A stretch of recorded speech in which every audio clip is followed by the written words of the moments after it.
The Illuminate Arts and Faith Conference in Chattanooga, Tennessee wants to help you find your tribe. Do you get way too excited about quoting Wendell Berry or C.S. Lewis in conversations with coworkers? Does your Spotify playlist include hymns, a little jazz, and a whole lot of Andrew Peterson? Join your tribe at Illuminate March 31 and April 1 for education and inspiration from speakers Russ Ramsey, Douglas McKelvey, John Hendricks, and others. Find a complete list of session topics and ticket information at southern.edu/illuminate. In 2024, I set out to meet as many poets as I could and spend an hour with each one. I got more than I bargained for, more insight, more clarity, more hope. It's proved to be one of the richest highlights of my life. 17 writers, 17 deeply human conversations that made me sit up and pay attention. Franz Kafka once said, if the book we're reading doesn't wake us up with a blow to the head, what are we reading for? A book must be the axe for the frozen sea within us. And that's what I hope this new book will do. I hope it wakes us up, my friends. I hope these conversations will be the catalyst for something to be reawakened, re-enchanted, and reinvigorated. It's called An Axe for the Frozen Sea, Conversations with Poets About What Matters Most. I'm Ben Palpin, and I hope you'll come and listen in as I spend a little time with poets like Lucy Shaw, Malcolm Guite, Dana Gioia, and Lee Young Lee. Pull up a chair at the table as we dig into what it means to write well and to live well. An Axe for the Frozen Sea is now available from Rabbit Room Press. Visit the store at rabbitroom.com, or better yet, ask about it at your favorite bookseller.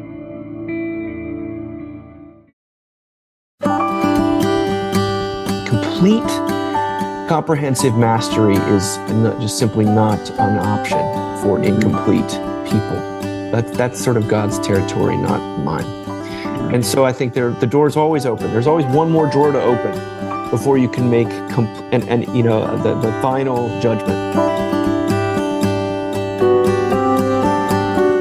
Welcome to the Habit Podcast, conversations with writers about writing. I'm Jonathan Rogers, your host. David Zahl is the founder and director of Mockingbird Ministries, editor-in-chief of the Mockingbird website, and co-host of the Mockingcast. His new book is Low Anthropology, The Unlikely Key to a Gracious View of Others and Yourself.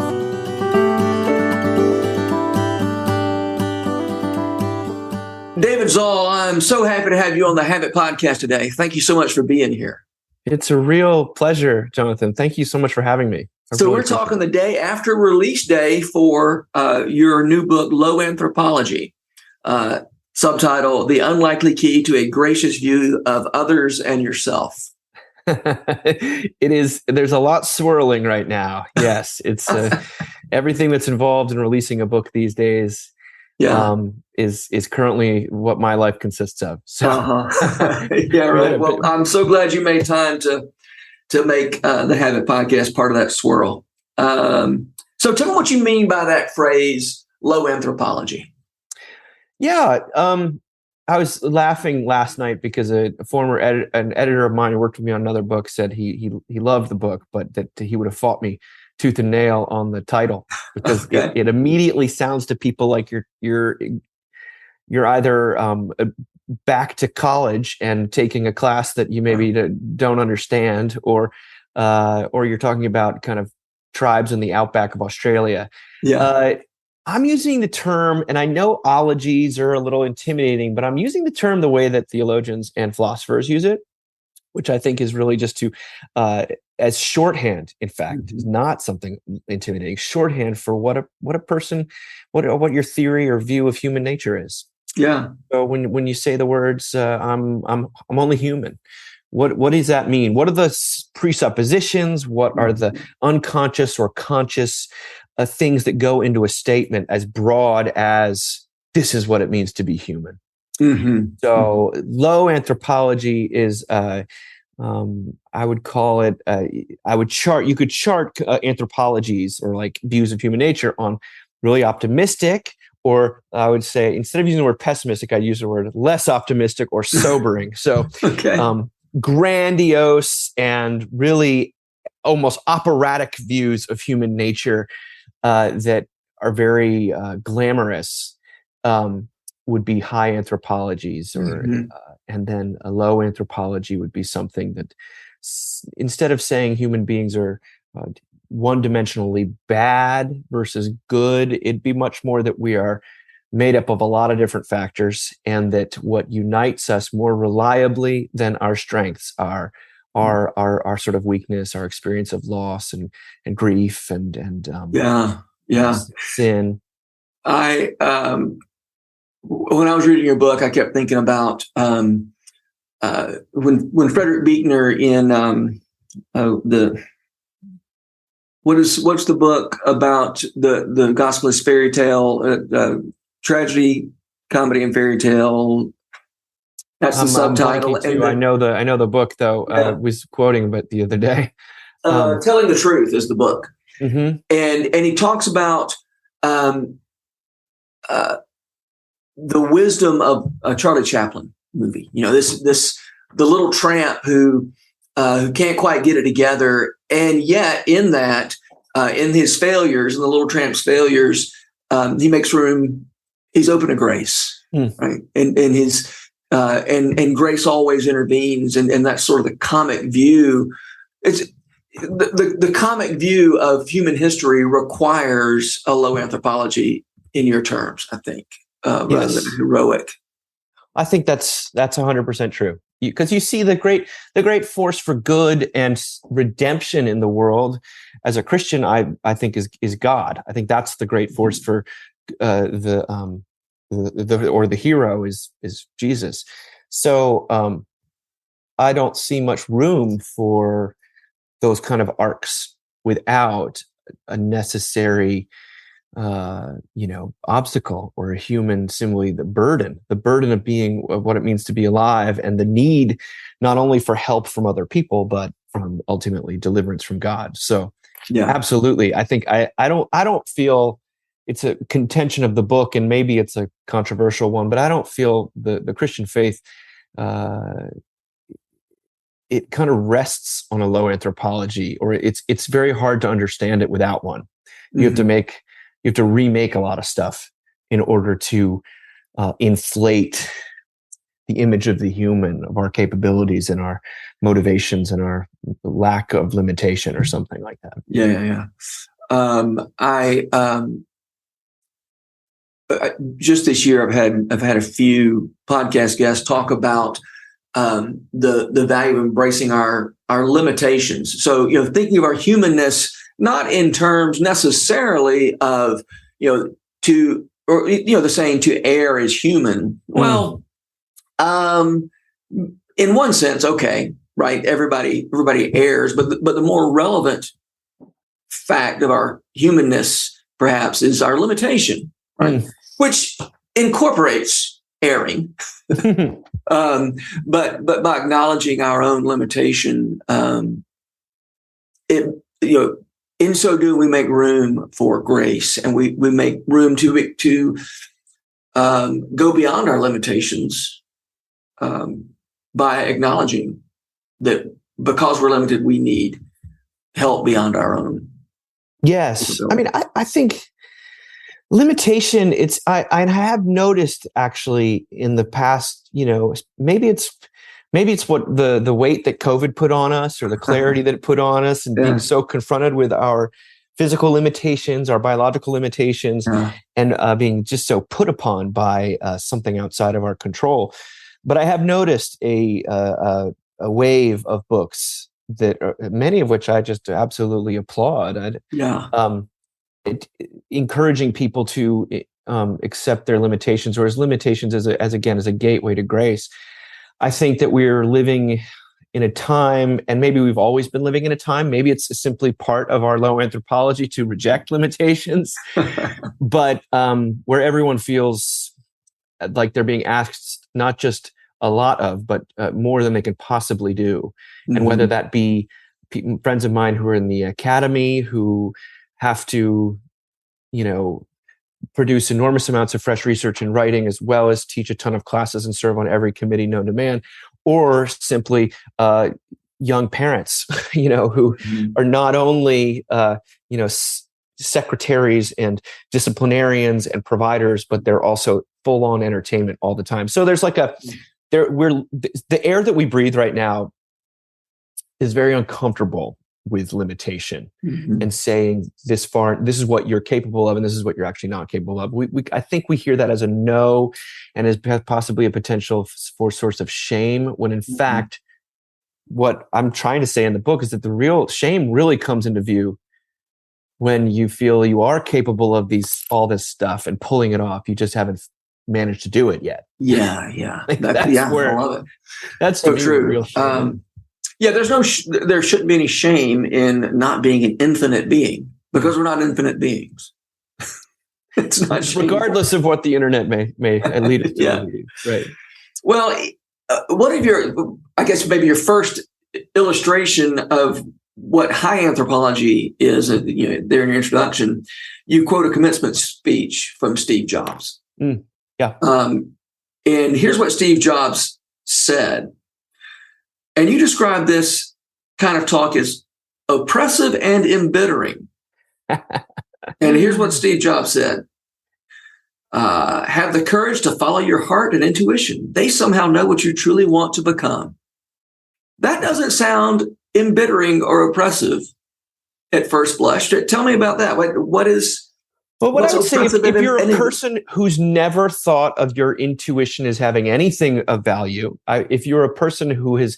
now, I don't think undergraduates at Stanford are necessarily in this category. Okay. However, if you're a person who has been told that they're a worm and that they don't have anything worthwhile to contribute to the human race or simply their own life, talk like that, which points a person towards their own internal resources and say, hey, there actually is something of value inside, and that maybe you should pay attention to it, and that's not going to that may not be the end of the world, and that's a good thing. A person, I think, who's been heard nothing but negativity in that regard might hear that not as embittering. Yeah. I'm approaching that much more as I approach it first of all as someone who works with college students at a major public university, at University of Virginia, but also as someone who's now 43 and no longer 22 and isn't always that thrilled with where my intuition has led me, and has learned to adopt a little bit of self-suspicion when it comes to what about this intuition I have or this dream I have? What about this is pure self-aggrandizement that will result in misery and alienation from other people? And what about it is God-given and using my gifts and sort of, what is the Buechner wonderful quote about where the world's need meets your own God-given gifts and interests.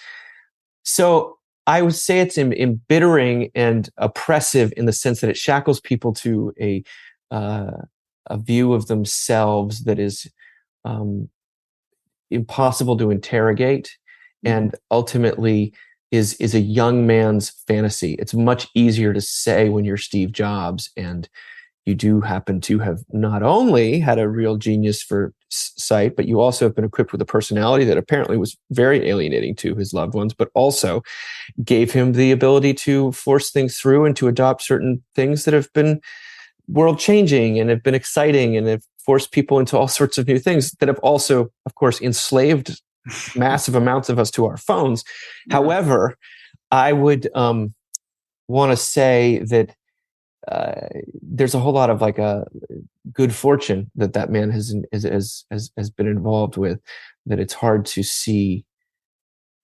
So what I'm saying is, when I hear that, I am immediately confronted with the ways in which I'm not where I want to be. My dreams don't seem to have worked out in the way that I wanted them to, and that my intuitions have been informed by all sorts of factors, some of which are great, but some of which are totally arbitrary and in fact derived from a place of insecurity and fear rather than the desire to serve my fellow humans. So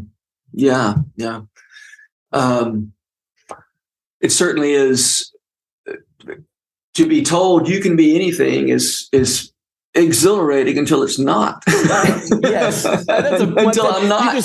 You just said it in a much better, cogent way. It's amazing until the day when it's nothing and it's terrible. And you're like, wait a second. Until your 40th birthday. And you thought, wait a minute, I thought that this was going to be different by the time I turned 40. For me, that was the difference between turning 40 and turning 50 was when I turned 40. It was like, wait, I had other ideas. And by the time I turned 50, I was a little more ready to say, this is the life that I've been given. And it's pretty good too, as I live into it. I mean, not just pretty good. I'm very grateful for this life. Once I settled into the idea that, no, this is that imaginary life, the Steve Jobsy, you can be anything you want to be life. Once I let go of that and instead said, here are the good things that I find myself living into.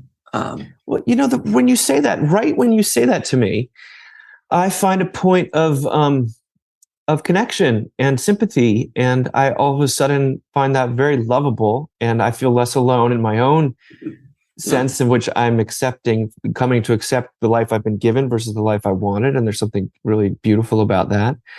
But I think in my mind, that's demonstrable of a low anthropology that says you just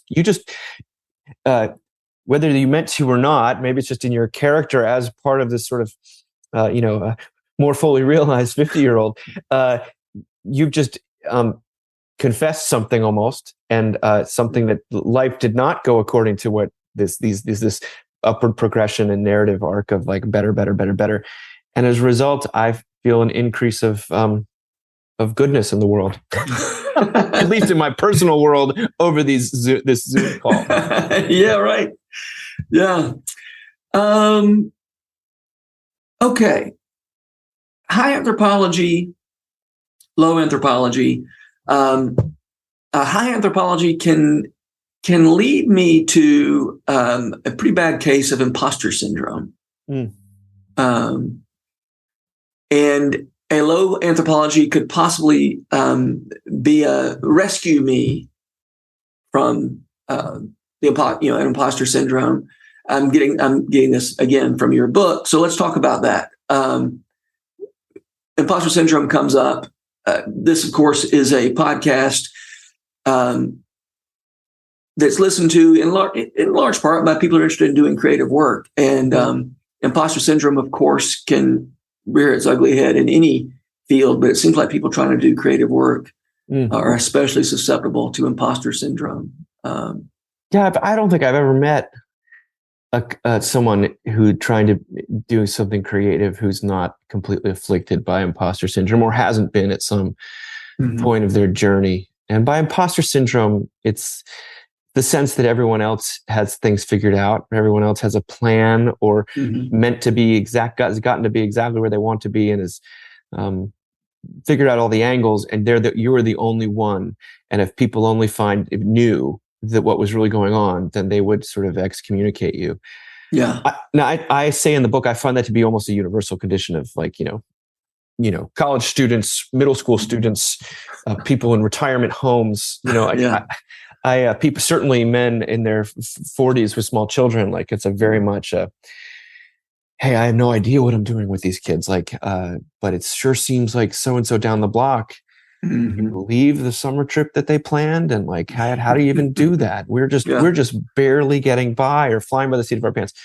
So yeah, imposter syndrome is, I think it is usually evidence of a high anthropology, meaning we have swallowed an understanding of the world that there are people who are simply better than us, categorically, and more capable, and it is expressed or manifests in certain kind of creative ways, and that we're the only ones. A low anthropology tends to, I quote Anne Lamott, who, she's written about this as well as anyone, and she's my great exemplar of low anthropology, because she says that everyone is screwed up, broken, clingy, and scared, and they're much more like you than they would care to admit, or you would even care to admit. And so then try, therefore, not to compare their outsides with your insides, or your insides with their outsides. And that, to me, is the grounding truth of a lot of people who are involved in just this thing we call life, but to say nothing of writing or painting. Yeah. I'm married to a painter, and she struggles with almost all these same dynamics. So I guess what you would say is that a high anthropology extrapolates your sense of what's normal from appearances and from other people, what you see in other people. And a low anthropology extrapolates your sense of what's normal from what you see inside yourself. Oh, that's good. Yeah. Yeah. I mean, how many writers have I read about who say, it's the funniest thing happens. The more deeply I drill into my own insecurities and fears, the more deeply and broadly they resonate. Mm-hmm. And it's more when I stay on the surface of things that people say, I don't know what you're talking about. Yeah. It's the same thing in preaching, by the way. Yeah.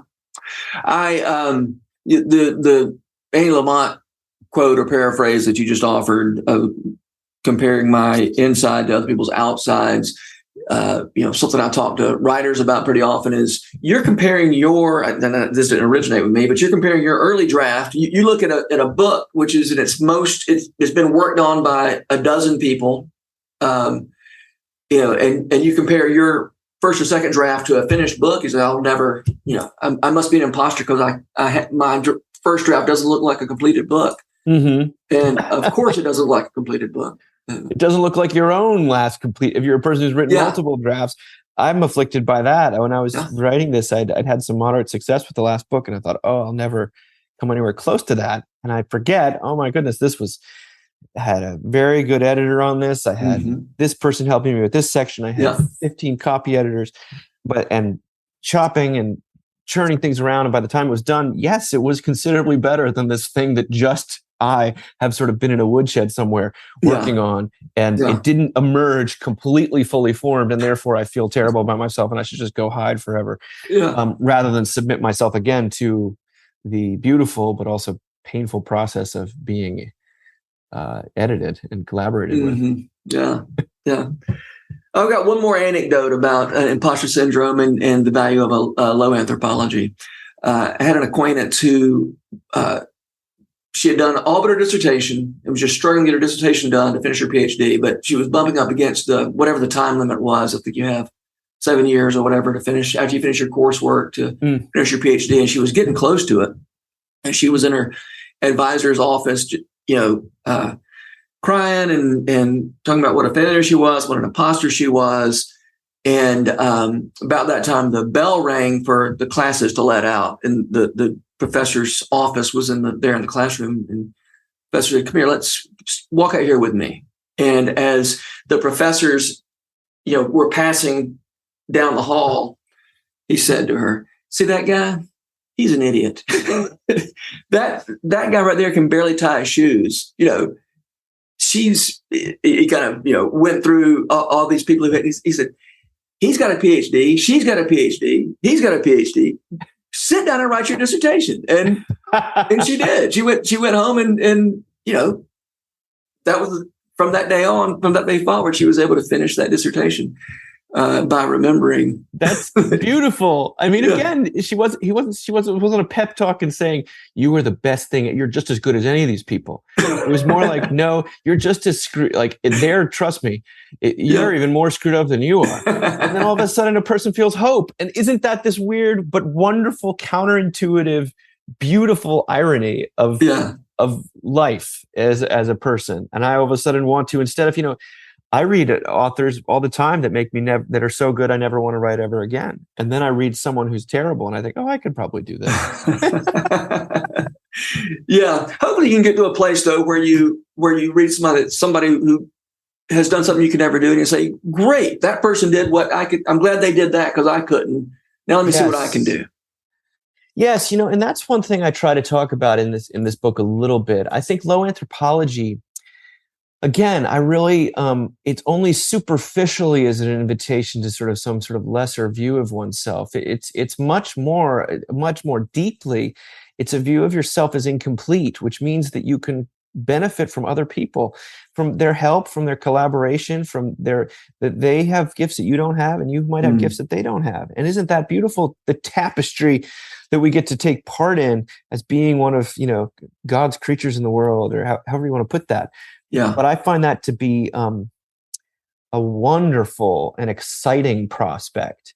Yeah. Rather than the sense that I have my one shot and I am either capable of perfection or not. Yeah. It's like this is going to have its own blind spots and biases or whatever, and yet it's going to be the one that I can produce. And I find the process inherently exciting and fruitful. Yeah. So yeah. And it's not a question of figuring out where do I fit in the hierarchy of writers or academics or dentists or whatever. It's saying, here's my patch of ground that's mine to tend to. And as I tend to this little patch of ground, I've got something to offer. And it's not going to be what, for me, it's not going to be what David Zahl can offer. Right. And that's just fine. And yet still, the patch of ground that you offer is going to be only richer and only more resonant is the word I keep coming back to, but more, telegraphing or just communicative, abreactive, if you were able to drill down into your own inadequacies and your own lacks. I remember Mary Carr has that wonderful book on the art of memoir where she talks about every single draft of memoir she's ever read, even from what she calls grown-ass writers, that the traits of character they try hardest, that they're most embarrassed about, that they try hardest to conceal, are invariably the ones in which the gold lies, and where that prove to be I think she calls it invaluable facets of character and perspective or something like that. Yeah. But it's not in the stuff you are most proud of. It's in the stuff you're actually trying to cover over with words or trickery, cleverness. Not too long ago, I listened to an audio book it was an autobiography of an artist who had a bit of a shaky reputation. And I thought it'd be interesting to see what she has to say for herself, And what she had to say for herself was defensive and why she wasn't that bad, not as bad as everybody seemed to think. And it was just such a flat autobiography. And I thought I would have, I was willing to hear your side of the story, to hear that, and to understand, that you were a little, I was ready to like this person more. And I couldn't like you like her more because she was so busy, explaining why she wasn't wrong. Shoring up the defenses. Yeah. That's too bad, because I'm sure there's probably even in that person if they're. Oh, I don't doubt it one bit.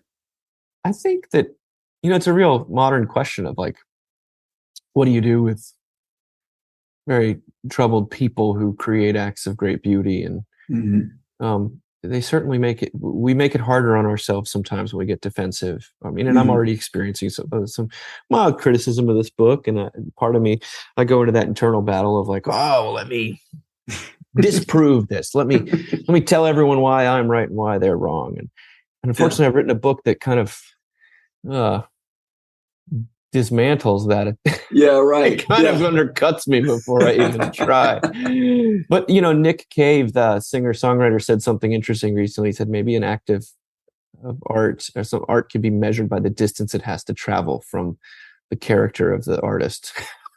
Wow. Okay. Yeah, there you go. Yeah. He said it, not me. Yeah. Okay. I want to, here's a passage that feels to me like it's just a couple of sentences from your book that in some ways summarizes why I think people who want to do creative work, or people, especially people who want to write, might ought to read this book. You write, low anthropology keeps the avenues of communication open. It provides a bulwark against burnout. It has led to a kinder view of myself and a fount of curiosity, courtesy, honesty, humor, compassion, connection, and love. That list is a list of things that writers need. And you've already talked about why it keeps avenues of communication open. We might ought to talk about burnout. But can you say more about curiosity, courtesy, honesty, humor, compassion, connection, and love? Sure. Because, is why is optimism about human nature? This may not be a fair way to ask the question, but is optimism, does it undercut curiosity and these other things that curiosity and courtesy and honesty? Well, I think what undercuts curiosity is certainty. Mm-hmm. Certainty is just simply not available to someone who's defined by a low anthropology. Mm-hmm. So if you are inherently incomplete and in need of help from other people, and we talk about having blind spots or however much you have a patch of land, you don't have the whole globe. If you cannot be completely certain about anything, and so that means you never stop. Sometimes this is theoretical, but I find it to also be true in practice. If you truly believe that you do not know all there is to know about X, Y, or Z, and that includes other people and that includes yourself, then you will keep looking and you'll be open to, maybe you know 99.9% of things, but if you don't know that 1%, well, that's also the difference between keeping the communication open between you and your spouse, for example. If you're not one, you may be 99% sure you know what she's going to say in this particular situation. But low anthropology says you actually can never know. You are not God. You do not have full access to the truth. Yeah. And I think that like people do surprise us when we surprise ourselves, and that's demonstrably true. Or maybe we can be certain about that. Yeah. But if you're not certain, you can be curious. You can be curious about the world. Low anthropology really does say that complete comprehensive mastery is just simply not an option for incomplete people. That's sort of God's territory, not mine. Yeah. And so I think the door is always open. There's always one, as I say, there's always one more drawer to open before you can make the final judgment on something, this, that, or the other. So that's how curiosity functions. I think courtesy is simply the acknowledgement that you need to be.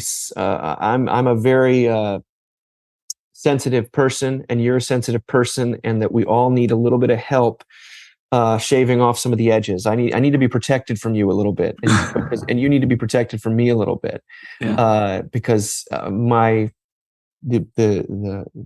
microscope known as marriage has taught me that sometimes I can be abrasive and I can come off in ways I don't necessarily mean to. So courtesy is something that I think accepts that my pure, unbridled self may be overwhelming or simply too caustic for another person to handle at all times, and to view the only way of living as like I'm completely phony if I'm at all withholding.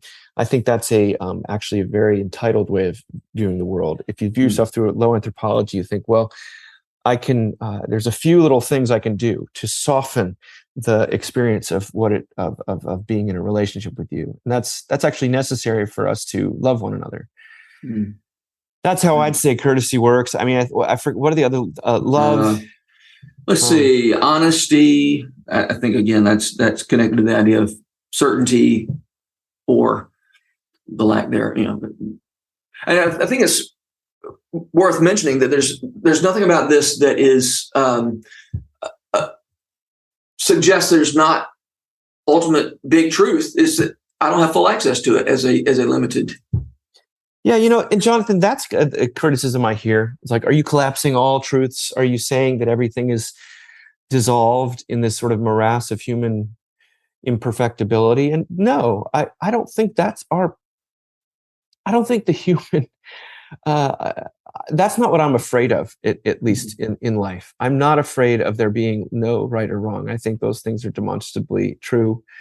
Yeah. And they're, the world I experience here right now is an abundance of certainty about things which no one can be certain about. And the way that those certainties play out is usually sometimes in violent ways, because if I am totally certain I'm right about something, and I'm totally certain you're wrong about something, well, then I am actually, in a lot of people's minds, I'm justified in forcing you to agree with me, or forcing myself on you. And I think that just adding a 1% to 2%, what I was reading about in the Hedgehog Review this week was the virtue of bewilderment. Just adding a 1% to 2%, not undercutting conviction or passion or God-given clarity, even clarity. But clarity today is I don't think clarity is actually a synonym for certainty, but it's sort of become that. So if you add just a little 1% to 2% of, well, hey, I really feel strongly about this, but I know that there might be, and I'm going to fight for it, and I'm going to fight you for it, and I'm really going to, use all my energy to try to further the cause of such and such. But because I know that there's still the tiniest % chance that I don't see the entire picture, then I might stop short of, shoving your face in the sand. I think. So I'm not worried. When I think some people get worried about, that you saying there's no absolute truth. It's like, absolutely not. I'm a Christian. I believe in right and wrong. I believe in a created order. I believe in all these things. But I also view that I'm a part of these things, and rather than the one above them. Stand outside it. Yeah. And I certainly am not the source of reality. Yes. Yes. I mean, just think about it. Like, I think about dealing with my own parents who I love deeply, and being a parent myself. And I watch as kids are sort of forming this understanding of reality, and there's tons of things they don't see. And then as you get much, much older, you lose the ability to perceive certain things. I was just at a party last night, and sensory overload is a very real thing, and you can't hear stuff. And all of a sudden, maybe at 43, and I've got full use of all of my limbs, and I've got a decent grasp on things. And even at that point, I know how biased and motivated I am in terms of how I perceive reality. Yeah. So, what chance does that hold for me when my faculties start to really fade? Yeah, that's right. When you're in a room, you can't quite hear everything. You still fill in the gaps. 100%. Yeah. I want to talk for a minute before we run out of time. You talk about doubleness, and willpower, and it's, again, especially when it comes to writing. I feel Romans 7. What I want to do, I do not do, and I do what I don't want to do. I was, just before we got on this call, I was out on the porch trying to write something that I woke up this morning thinking I wanted to write, and when I actually got to sitting down, I didn't write it. And as you say, we are double in our motives and in our will and in our. You talk about when the fast food restaurants were required to start posting calories on the menus to help people know better than to eat fast food. They actually ate more calories and more fast food. Yeah. I'm going to back up just a minute. As you said, when people started posting the calories on the fast food menus, in order to help give people more information to make better decisions, it didn't help.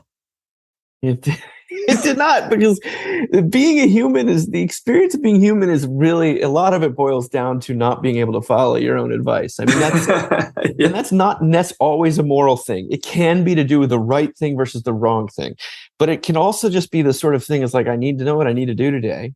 And there's no one's lives at stake here. There's no sort of 10 commandments at stake. It's like, I just don't seem to be able to do it, or what I want to do versus what I know I should do are two different things.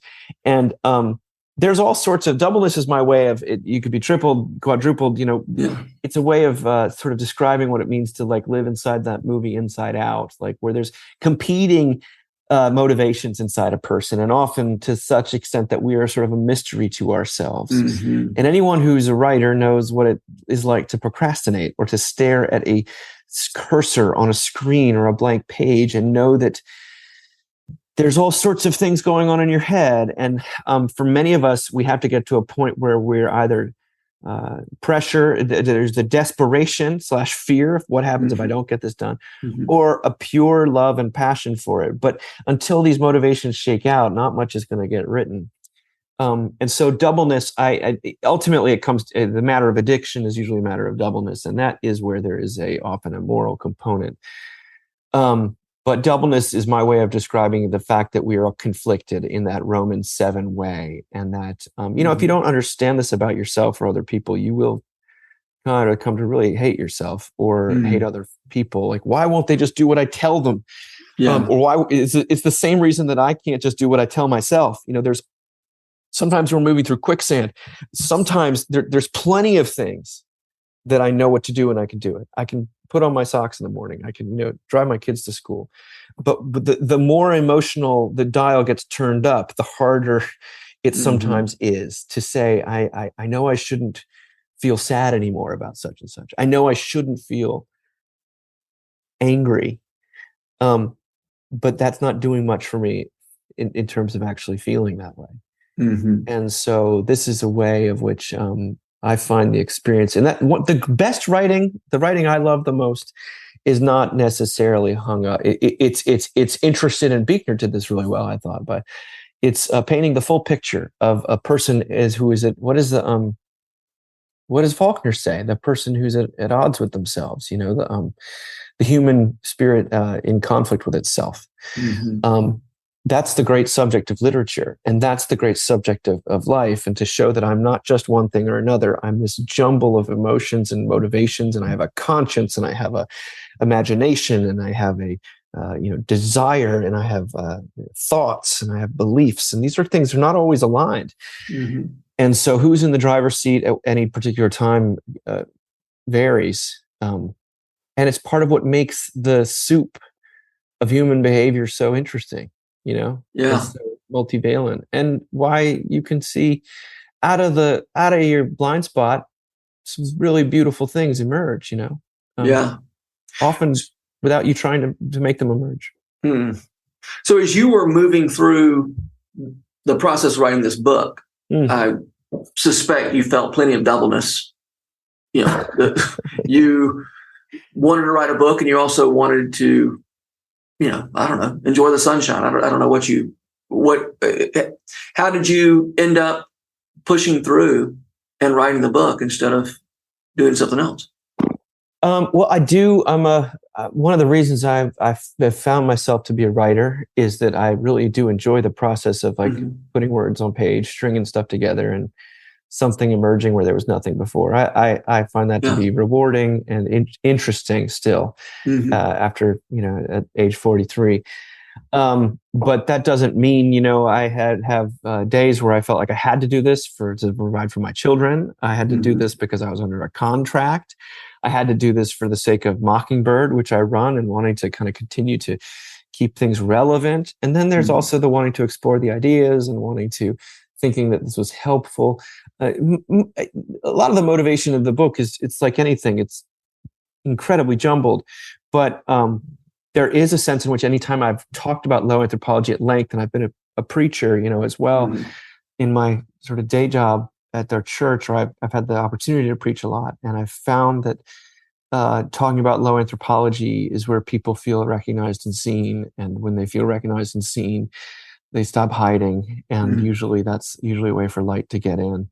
And so I thought this would be a place where I could contribute something, as we talked about earlier.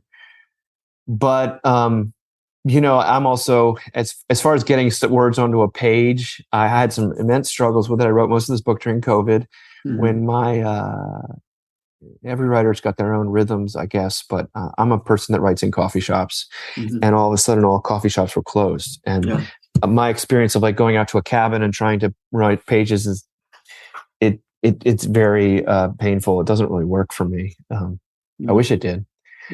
So there was a lot of stops and starts. I have a younger brother who is academic and studies these things. And at one point he could tell I was stuck. I was paralyzed and I needed some help. I was also pretty depressed at this point. And he, as I think writers go through, in this process, and he flew across the ocean and spent 3 days with me hammering out some roadmaps that I needed. And that got things going again.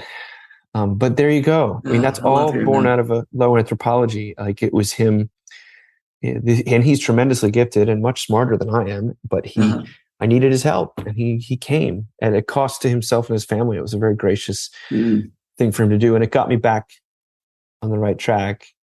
And then in writing, you get into rhythms, and all of a sudden you're like, I just wrote 10,000 words in a week. And I'm happy with most of them. So I don't know. Everyone's got their own process. That's the doubleness is always at the door.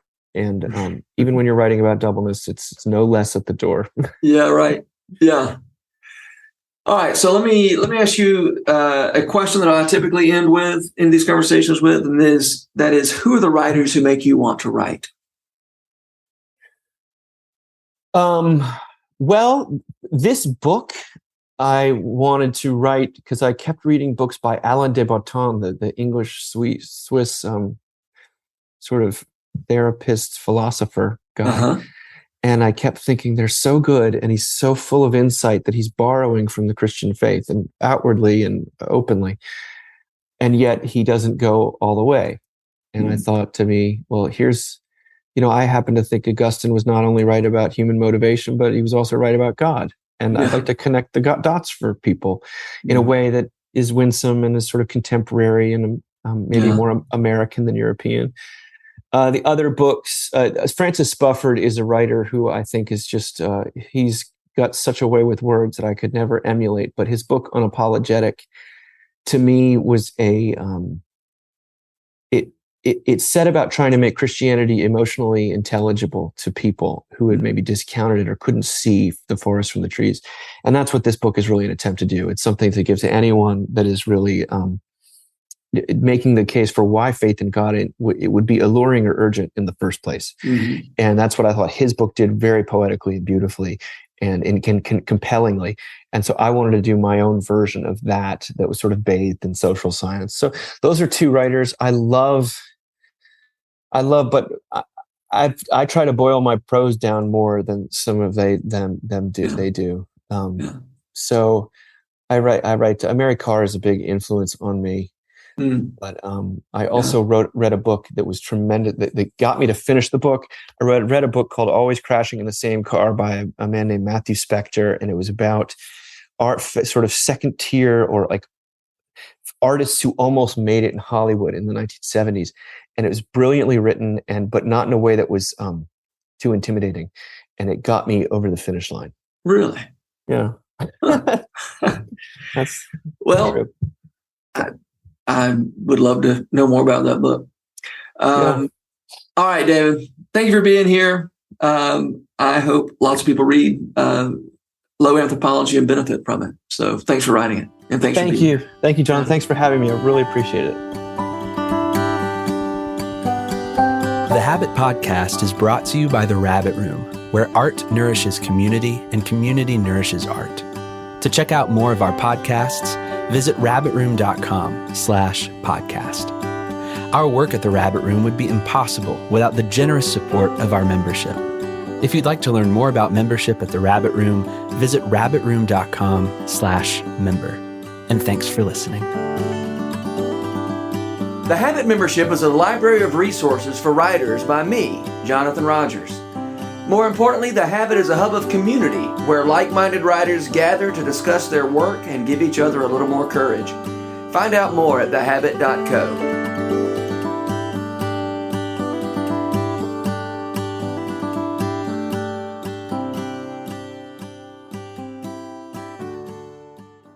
If you've enjoyed this podcast episode, consider joining the Rabbit Room membership.